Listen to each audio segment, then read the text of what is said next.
পয়সা করলে নাকি? হ্যাঁ ওই তো পয়সা করে দিয়েছি। হ্যাঁ আমি দেখলাম পরিষ্কার করা হয়েছে।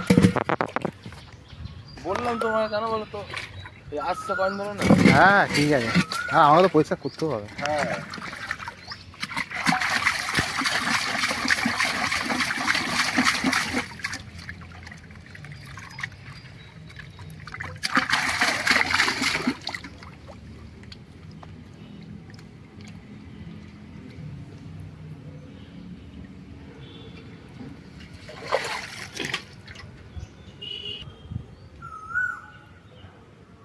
বহুত ভারী জল এই পুকুরে। এই পুকুরের জল প্রচুর ভারী। মেন তো সামনে ডুবু, সামনে ডুবুতে তো নামে ওরা। হ্যাঁ ওদের তো মেন সামনে ডুবু।